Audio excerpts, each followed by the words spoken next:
What is going on, everybody? Matitude22 here, bringing you guys another figure review. Today we're looking at the DC Collectibles DC Icons Deathstroke figure. Looking at this figure, he does look pretty nice. I really love the packaging with these Icons figures. So you can see on the side it says number 21. He is figure number 21 with the Deathstroke logo right there. It says DC Icons on the bottom, and just underneath that, Deathstroke the Judas contract. That is the comic book storyline that this incarnation of the character is ripped from. On the back, you could see the other figures in this wave. You can see again down there, full body shots. It says Icons across with the Deathstroke logo there, DC on the bottom.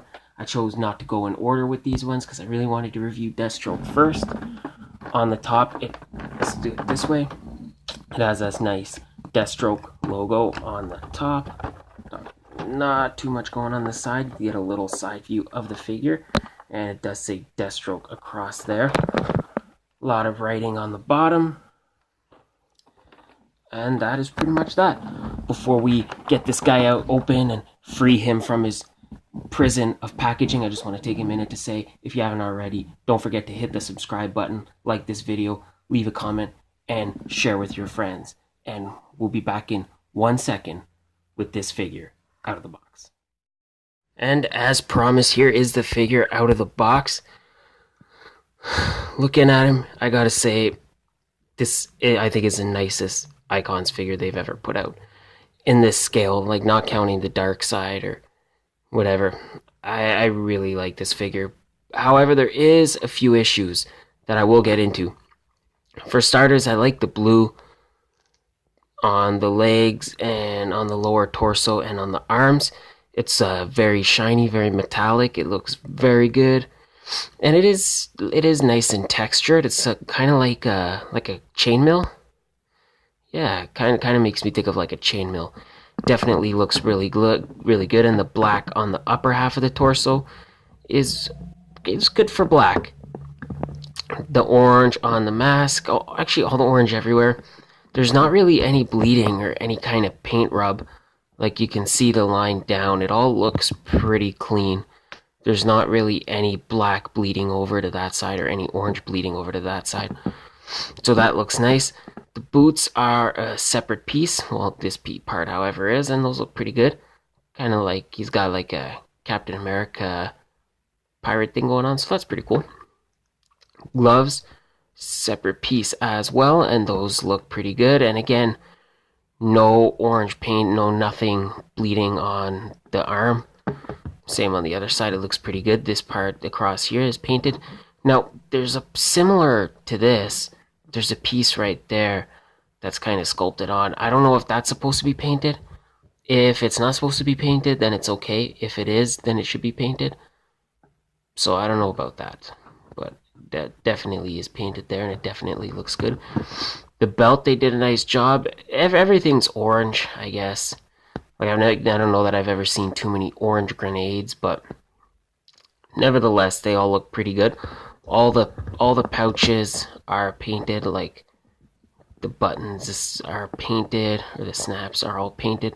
The tops of the grenades are all painted, so at least they did go all out. The buckle is painted nice. At least they did put in the extra effort there. That looks pretty nice. He's got the holster on the side with the, it looks like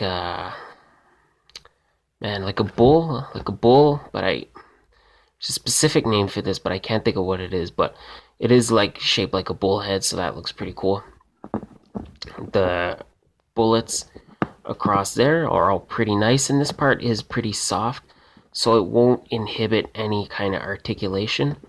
So those are pretty nice, and again, a little extra paint. It's kind of hard to see, but you can see they're all blue. The tips and the bottoms are all painted orange, so it is a nice little detail. I do like that. And the collar is painted gold.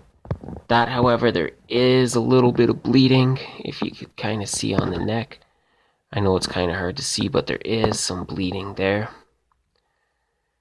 But you're never going to get perfect, so at least it's on the top of the neck. You won't see that much. Another kind of issue I have, kind of bear with me, he won't stand with his legs straight. Like if I try to put him like that, he just falls. He doesn't stand right. It's like you have to kind of stand him with his legs spread out. I don't know why. I don't know what that is, but a minor detail nonetheless. Accessories, he comes with a lot of stuff. He did, when the figure came out of the box, he did have the fist hands. Oops. Did have the two, losing them, he did have his two fist hands, but I kind of took those out and replaced them with the alternate hands. So the right, he has a gun hand with like a trigger finger, and on the left he has a non-trigger finger. The reason being, he comes with a machine gun it's like kind of like a silver, like a non-metallic silver. Does look pretty nice. No other paint on here. It's all just molded in this one color. Same with the Magnum. Same color as a machine gun.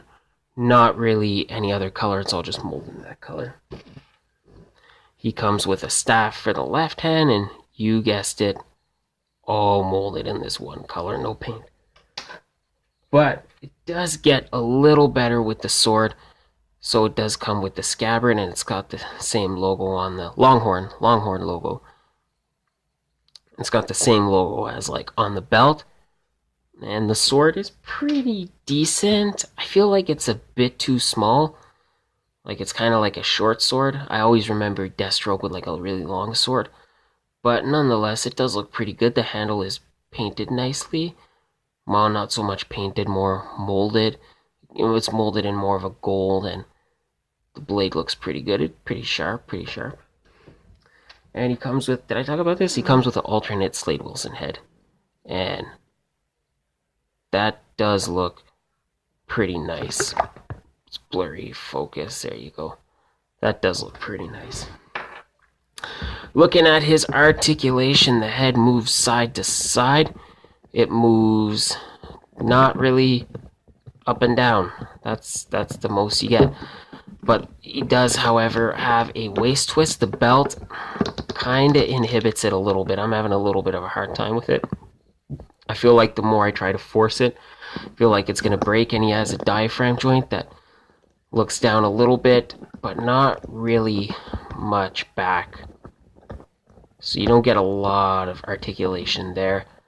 The shoulders are on their standard ball peg, but they're really stiff. I can't get this to move for the life of me. I'm gonna have to put them in some hot water. He has double jointed elbow, but because of the gloves, you don't get the best range of motion on that, so that is a little disappointing. Double ball peg for the hips. They move out to here, move back there, and this far out. So it gets a little better as far as articulation there. Double jointed knees, and they get a decent range of motion on that. That's pretty good. I can't complain about that. The feet have ankle rockers that get pretty far. They do have ankle pivot, forward and back.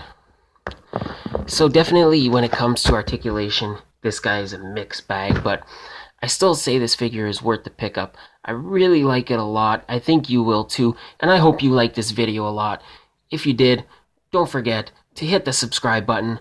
Leave me a comment when you do. Let me know you subscribed. I'll go on your channel and subscribe. Please like this video. Share it with your friends. Leave me a comment. Tell me what you think of this figure. Tell me if you like it or if you dislike it. Let me know what you thought of this video. And I'll be back next time with another brand new figure review. Bye.